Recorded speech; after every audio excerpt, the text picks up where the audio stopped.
Hi, John. How are you today? I'm good, Elliot. A lot going on this week. When we do these recordings, we do them midweek, and as things are happening, sometimes we have a chance to see them in real time. So this morning, there's actually testimony going on before the House Financial Services Committee from Brian Nelson from Treasury and then Andrea Gacki, the FinCEN director.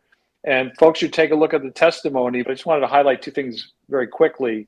One is there's a whole section in there updating the committee on the work that FinCEN has done, and in an area that we've covered quite a bit, human trafficking and smuggling.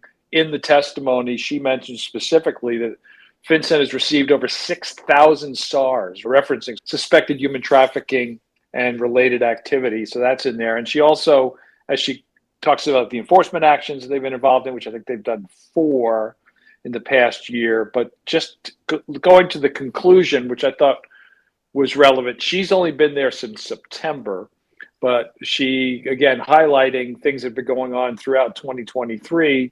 She said there's been FinCEN exchange events on topics ranging from Hamas financing to wildlife trafficking, multiple public advisories, alerts. We've covered a lot of that as well. 2 Section 311 actions. Those are the first since 2019. 4 civil monetary penalties for violations of BSA. And she mentions all this going on while that they're working on the beneficial ownership implementation and all the challenges there. I think a lot of times FinCEN gets criticized. It's a small agency and resources are a challenge, but they have definitely produced a lot. I know we're going to talk about a couple of other things, but I thought I'd just mention that. Folks should take a look at the testimony. The written statements are already posted on the Committee of Financial Services on the House side website, but you'll also get a sense of the scope of the hearing from the memorandum that gets posted by the House committee. So take a look at that when you get a chance. Yes, and as you mentioned, a couple things came out from FinCEN. We spoke last week about the Notice of Proposed Rulemaking related to residential real estate transactions and SAR reporting. This week, there is a Notice of Proposed Rulemaking on anti-money laundering program and suspicious report filing requirements for registered investment advisors and exempt reporting advisors. So trying to bring the investment advisory world under a BSA regime. And then the other thing that came out this week is another one of FinCEN's financial trend analyses. And this one is related to use of convertible virtual currency for suspected online child sexual exploitation and human trafficking. Yeah, so going back to investment advisors, just real quick, the rule covers the definition, meaning the definition, if you're registered with the SEC, those are registered investment advisors, and investment advisors that report to the SEC as exempt reporting advisors, what they call ERAs. The rule requires an implementation of a program, so that has to be overseen, the filing of certain reports plus SAR reports, and then keeping records on transmittal of funds because of the record keeping and travel rule, and then other obligations. I know I've mentioned this before.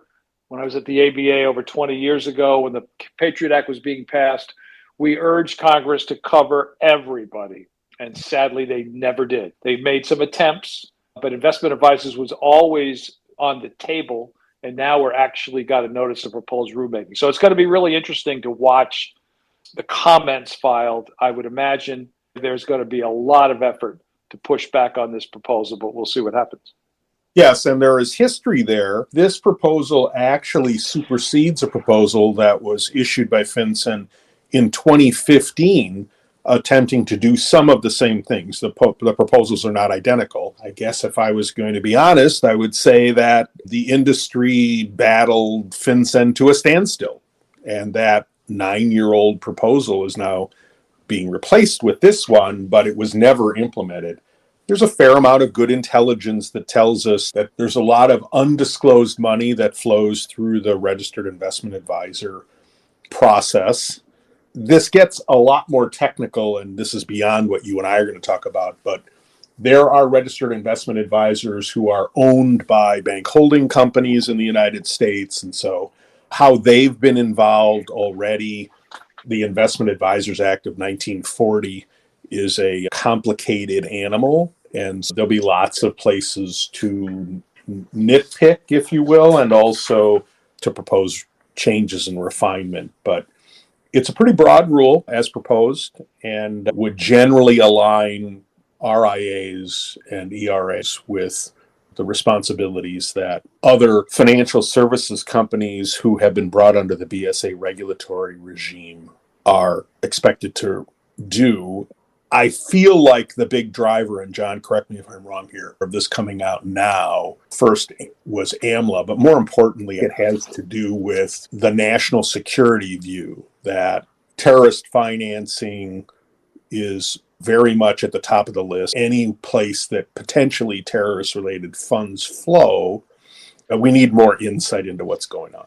Contrary to public opinion, you and I were not around for the 1940 Act when that was created. That's true. But I do remember reading about it in law school, and I think the ink was still wet. I'm not sure, but that's probably true. Now, I cut you off when you were talking about the financial trend analysis. So going back to that, this was one of a series of TAs, as they call it, that FinCEN has been issuing. And on this particular one, this has to do with convertible virtual currency and online child sexual exploitation, as you mentioned, and human trafficking. So while it only covers, I say only, but this is the data points, all of 2020 and 2021, I think the numbers are pretty dramatic. So the total number of online child sexual exploitation and human trafficking reporting increased from 336 in 2020 to 1975 in 2021. And 95% of the filings involve convertible virtual currency, which I think is important. And they identified 4 typologies. For example, the use of darknet marketplaces that distribute what they call another version of this, the CSAMs, peer-to-peer exchanges, CVC mixers, and kiosks, and that describe common trends within the BSA report. Again, they also give you a tip line in the analysis, and obviously there'll be updates to this. But this is important as we try to continue to get our arms around virtual currency and the use of that for potential movement of illicit funds for a variety of purposes. One of the things that caught my eye in the FTA was a discussion about the number of unique coin wallet addresses that had been reported. And it was a big number, relatively speaking, it was 1,800. But why it caught my eye is I know when we've done our webinars and other activities around human trafficking, and there's been discussion with some of our experts about what to report and how to report it, things like this kind of data, Bitcoin or other virtual currency, wallet addresses, and that kind of data is really valuable for being able to see the whole landscape and then feed information back to the community to know what to watch for. It was interesting to see that was called out as part of the analysis. Another thing we wanted to highlight, a good friend of our webinars and podcasts, Jim Lee, the current IRS CI chief, has announced his retirement. So he's going to retire from federal service effective April the 6th. And Jim has been in role since October 2020 and just did a recent podcast with him that I reposted on LinkedIn just the other day when we got word of his retirement. So folks should take a listen to that because Jim talks about some of the highlights from 2023.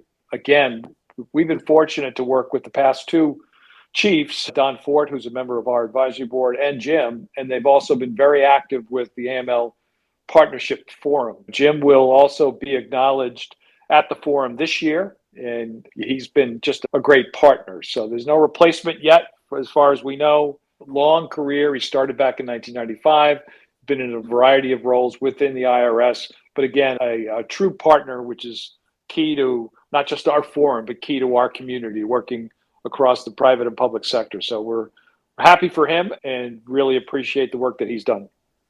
Indeed, we are. Last item before we go to all our commercials at the end, the Organized Crime and Corruption Reporting Project, OCCRP, which we've talked about many times, and I know you've done a couple of interviews with folks from there. They do a lot with tracking corruption. They announced this week that they're entering into a partnership with 2 prominent universities in the UK, University of Exeter and the University of Oxford, to create and analyze new sources of data on enablers, another topic that you and I have talked about quite regularly. And the project is being called Global Finance and the Enablers of Corruption, Identifying Enabler Networks and Their Vulnerabilities, combining both the research capabilities of the universities as well as the research and information gathering capabilities of OCCRP. I'm sure we will see some very interesting things coming out of that partnership that we will talk about in the future, but just wanted to call that out. John, let's see, we've got a webinar coming next week on banking as a service. And then you're working on one for March. March will be on related to virtual assets. I just want to mention that we did, and it's been posted. Red Board from TRM Labs sat down with me late last week, and we talked about a bunch of things, including what he's focused on in his role at TRM. He's a former prosecutor, had been in the Treasury Department, and the changes in focus to now cryptocurrency and blockchain and all of that. So that's already up and running. Did an interview that we'll post in the next couple of weeks with an academic who has just produced a paper that's related to de-risking of Muslim charities because of misinformation, intentional misinformation. Really interesting conversation. And I'm going to Puerto Rico next week for the Puerto Rican Bankers 20th annual anti-money laundering conference. I was told yesterday on a pre-call I've been to 19 of the 20, so happy to be going back. But I'll be moderating a panel with federal regulators and the state banking commissioners. So a lot of interesting things going on in Puerto Rico that are relevant not just to what's happening in the Commonwealth there, but also internationally. And so I'll bring back some information as well. So I'm looking forward to that. That's always a great opportunity to both catch up with various regulators and law enforcement folks, but also to hear what are the challenges that they're going on there. Because one of the big challenges is their international banking entities, IBEs. We'll be talking a bit about that down there as well. And I'll give you some feedback from that when we talk next. And lastly, you mentioned it in passing about the AML Partnership Forum. That's coming up pretty quickly, March 18th through the 20th at the Mayflower Hotel in Washington, D.C. We encourage you to register. There are still slots available. You can go to amlpf.com and register. And there's still room at the hotel in our room block if you're coming from outside of the Washington area. But we encourage you to do it. It'll be a great public-private partnership event. Lots of people from the main federal law enforcement agencies and the industry really sitting down and talking about key issues of today and how working together can help all of us resolve them. That's great, Elliot. Thanks. For those keeping score, Marquette is 4th in the country. They have a big game this weekend against UConn, who's number 1. That's always a tough one, but we are very proud of our Golden Eagles. And last week they were 7th, pushed up to 4th, and we're getting closer and closer to tournament time. For those of you that are interested in college basketball, and who isn't, frankly, come on. Best time of year. All right, Elliot, good stuff. We will catch up again next week, and take care. You too. Have a good rest of the week. Bye-bye.